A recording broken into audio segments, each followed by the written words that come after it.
Bonjour à tous et bienvenue, on se retrouve aujourd'hui pour parler de navbar et pour la révéler ou la cacher quand on en a envie.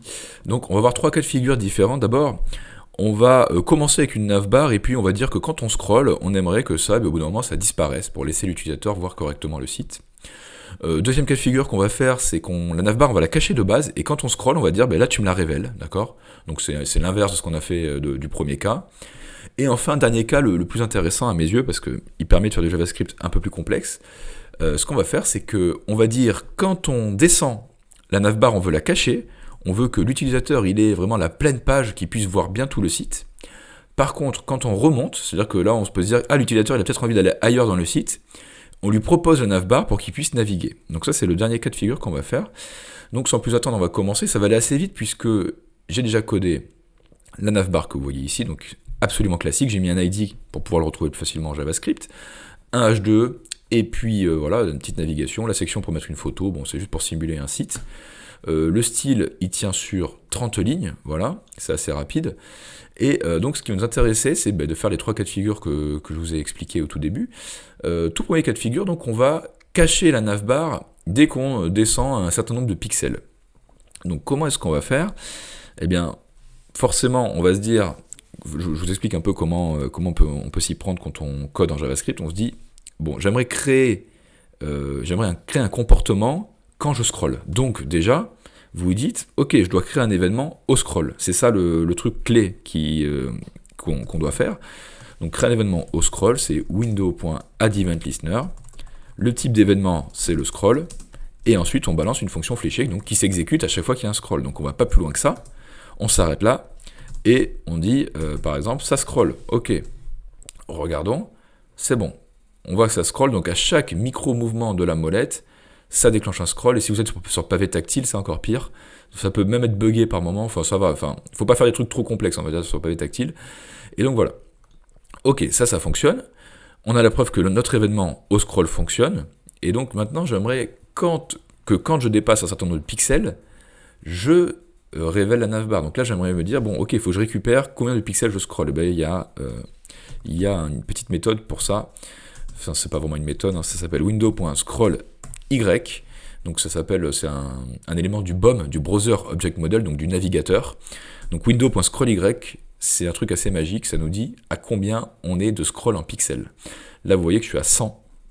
Hop, là, je descends, je suis à 400, et ainsi de suite. Là, je suis à 900. Donc on peut lui dire, quand tu vois que je suis à 300 pixels, tu me ranges la navbar.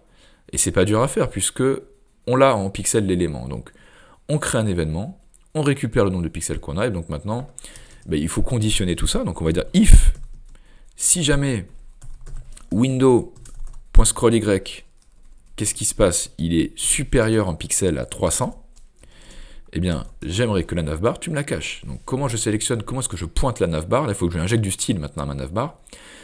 Eh bien, tout simplement, si je fais clic droit inspecter, il va me dire, oui, navbar, il a un ID, navbar. Ça, c'est parfait, parce que JavaScript, il le connaît, ce truc-là. Il n'y a même pas besoin de le déclarer dans une variable. Si je dis navbar, il sait qui c'est. Donc, je vais dire navbar.style. Là, il sait que on veut injecter du style, et maintenant, il faut, comme si on s'adressait à lui en CSS. Là, je veux que ton top, je veux que tu partes, que tu t'en ailles, je veux plus te voir. Tu vas, par exemple, à moins 60 pixels. Pourquoi je dis moins 60 pixels ? Parce que cette navbar fait 60 pixels. Je peux le prouver, ici même, 60 pixels, ici. Donc en disant ça, qu'est-ce qui va se passer ? Notre navbar qui est en fixed, si on lui dit moins 60 pixels, elle va venir se mettre ici. Donc elle va partir visuellement du champ de vision du navigateur. Donc je descends et hop, vous voyez, elle disparaît. Par contre, elle ne réapparaît pas. Pourquoi ? Parce qu'il n'y a pas de condition inverse. On lui dit juste, quand tu es supérieur à 300 pixels, tu disparais. On lui dit rien d'autre. Donc on va prévoir le cas contraire, on va dire sinon navbar.style.top, au lieu d'être à 60, tu vas être à 0. Et là, regardez, je descends, hop, caché, je remonte, révélé. C'est bon, on a réussi notre logique. Alors, les plus précis auront remarqué qu'on n'a pas de transition. Ok, pas de souci. On va aller se mettre une petite transition ici. On va dire 0,3 secondes. Et à partir de maintenant, notre navbar a une transition. Et voilà, c'est un peu plus élégant. C'est un peu plus sympa comme type d'animation. On aurait pu faire sur l'opacité aussi, enfin, quoique, non, ça se fait pas vraiment. Je pense que comme ça, c'est un style qui est assez correct.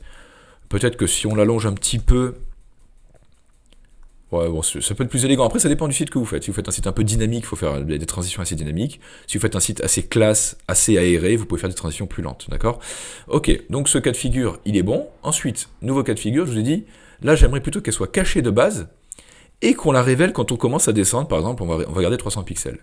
Donc si on veut qu'elle soit cachée de base, bon, on va juste lui dire ici, au niveau de ton top, j'aimerais que tu sois à moins 60 pixels, la navbar. Ok?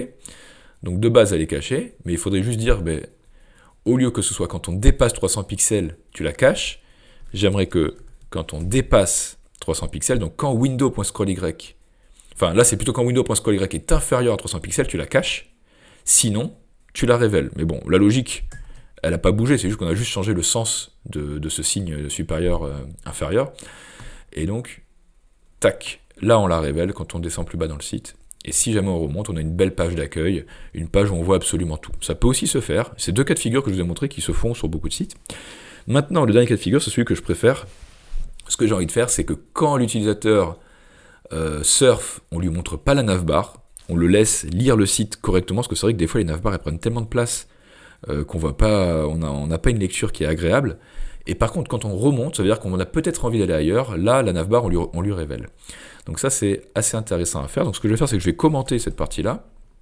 Et là, on va dire, par exemple, donc révéler la navbar quand on remonte, la cacher quand on descend dans le site. On va dire ça comme ça.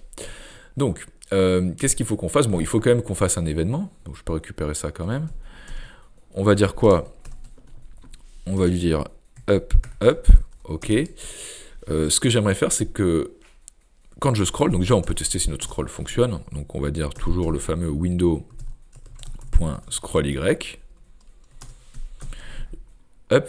Donc pour savoir si je suis descendu ou monté, il faudrait que je récupère cette valeur, que je la stocke dans une petite boîte, et que cette boîte j'interroge, que je dise, est-ce que mon window.scrolly il est supérieur à la valeur que j'ai stockée précédemment? Parce que comme ça, si on stocke dans une boîte où on a scrollé précédemment, on va être en mesure de dire si on est monté ou si on est descendu.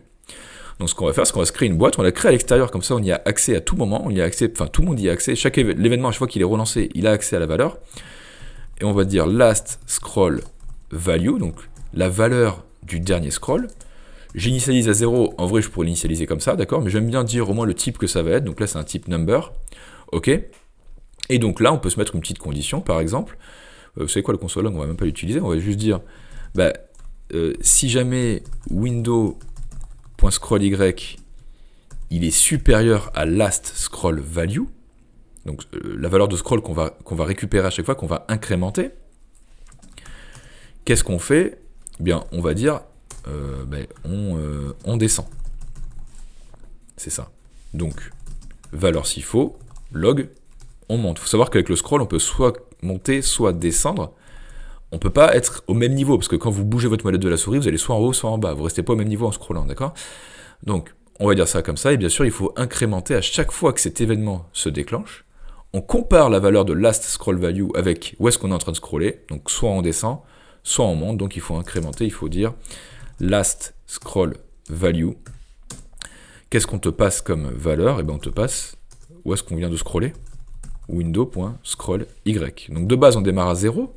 Donc la toute première fois qu'il va comparer, il va comparer, ça c'est 0, et cette valeur, on va scroller, par exemple, on aura 100 au début, on aura scrollé de 100, donc 100 supérieur à 0, ça veut dire on descend. En revanche, après, à la fin, là, qu'est-ce qu'on fait? On va passer 100 à lui, à last scroll value. Donc on revient ici, là c'est comme s'il y avait écrit 100, voilà, j'écris bien. Et donc ensuite, ici, on va comparer 100 avec la nouvelle valeur de window.scrollY. Donc là, peut-être qu'on va être en train de monter. Regardez, je vous montre par l'exemple, vu qu'on fait des console logs pour savoir si on monte ou si on descend. Là, attendez, on va actualiser, voilà. Je me place comme ça, là, il me dit on descend. On descend, on descend, on descend. Ok, il me l'a dit 181 fois. Et je remonte, il me dit on monte, on monte, on monte. Tout simplement parce qu'on stocke la valeur du dernier scroll qu'on a fait, donc on peut savoir si on est monté ou descendu. Ok, donc notre logique on l'a, maintenant on veut créer un comportement Au lieu d'écrire dans la console, bien sûr, on descend. Ça, c'est bien pour se débugger, mais bon, bien sûr, on a envie de faire des trucs plus concrètes, des choses plus concrètes. Et donc, quand on descend, on a envie de cacher... oui, c'est ça. Quand on descend, on a envie de cacher la navbar. Donc, on va dire navbar.style.top. Bah, tu vas à moins 60 pixels, mon ami. Hop, comme ceci. Et bien sûr, bon, bah, après, il y a le à l'inverse. Donc, on peut se récupérer ça. Hop, si jamais c'est ça, bah là, on peut dire juste 0. Hein. Ça passe directement, pas besoin de mettre des guillemets. Et voilà. Et là, on s'est créé le comportement qu'on veut. On remonte, on monte la navbar. L'utilisateur descend, il veut lire le site correctement. C'est bon. Hop, et dès qu'il remonte, on lui ressort la navbar. Voilà, c'était une petite vidéo voilà, de 10 minutes, parfait. J'espère que ça vous a plu. Si vous avez aimé, n'hésitez pas à le dire. Sachez que j'ai des formations, ça c'est un extrait de ma formation JavaScript, un très court extrait de ma formation JavaScript. Donc si ça vous intéresse, vous avez tout en dessous de la vidéo. Et puis voilà, je vous souhaite bon code et je vous dis à bientôt. Allez, ciao.